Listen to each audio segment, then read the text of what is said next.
Selamat pagi anak-anak, bagaimana kabarnya hari ini? Ibu harap semuanya sehat ya. Ya, hari ini kita akan kembali belajar. Kita masih di tema 1, hidup rukun, subtema 2, hidup rukun dengan teman bermain. Nah, hari ini kita mau belajar khusus untuk tematik bagian SBDP-nya ya. Nah, hari ini kita mau belajar tentang sikap tubuh seorang penari ketika menari. Ibu mau tanya, apakah kalian suka menari? Nah, kalau ada yang suka menari, pasti kalian sudah tahu sikap tubuh seorang penari itu harusnya seperti apa. Nah, yang pertama sikap tubuh seorang penari ketika menari itu adalah dalam menari sikap badan itu harus tegak, ya, harus berdiri tegak. Lalu pandangan mata kita ini ke depan, mengikuti irama lagu. Jadi kalau lagunya cepat, berarti gerakan kita juga cepat. Tetapi kalau lagu kita lambat, berarti gerakan menari kita juga lambat. Nah, yang terakhir, gerakan harus gemulai atau lentur. Jadi harus lentur, lemah, jangan kaku ketika menari. Karena kalau ketika menari kita kaku, gerakan itu tidak akan indah dilihat. Ya.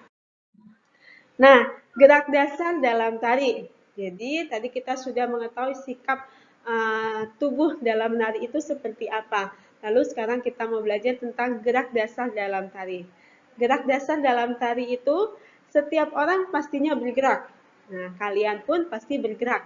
Apalagi seorang anak tentunya memiliki gerak yang sangat banyak. Suatu gerak tari biasanya diperoleh dari gerak-gerak dasar yang sering terlihat dalam keseharian kalian. Nah, contohnya seperti apa? Kita lihat. Yang pertama ada gerakan tangan.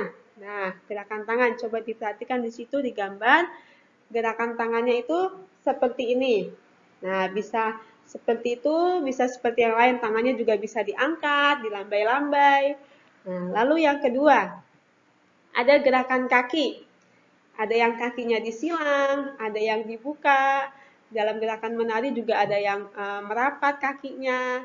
Lalu yang terakhir ada gerakan kepala. Nah, gerakan kepala dalam menari juga bisa ke kanan, bisa ke kiri, bisa ke depan, bisa ke bawah.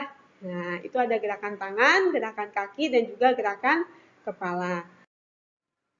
Nah, gerak dasar tarian biasanya meniru gerakan sehari-hari yang kita lihat. Seperti yang pertama ada gerak tumbuhan, binatang, ataupun gerakan alam. Gerakan tumbuhan, contohnya tumbuhan tertiup angin. Nah, pasti kalian pernah melihat tumbuhan atau pohon-pohon yang tertiup angin. Dia mengayun ke kanan dan ke kiri. Nah, kalian bisa mencontohkan dengan tangan kalian. Tangan kalian bisa ke kanan dan juga ke kiri. Lalu ada gerakan binatang, contohnya gerakan meloncat. Ya, gerakan meloncat ini seperti hewan kelinci. Nah, kalau kelinci itu kan meloncat. Nah, kalian bisa memperagakan gerakan meloncat. Lalu mengayun kedua tangan. Nah, contoh mengayun kedua tangan ini hewannya adalah kupu-kupu. Kalau kupu-kupu kan mengayunkan kedua tangan, mengepakkan kedua tangannya. Lalu yang berikutnya ada gerakan alam. Contohnya gerakan gelombang laut naik turun. Nah, kalau kalian pernah ke pantai, pasti kalian pernah melihat ombak atau gelombang laut yang naik turun. Nah, ini adalah contoh penari yang menggunakan kakinya, menggunakan gerakan tangan, dan juga menggunakan gerakan kepala. Ya, anak-anak, sampai sekian dulu ya pembelajaran kita hari ini. Hari ini kita sudah belajar tentang sikap tubuh seorang penari dan juga kita sudah belajar gerak dasar dalam tari, yaitu ada gerak kepala, gerak kaki, dan juga gerak tangan. Terima kasih. Dadah.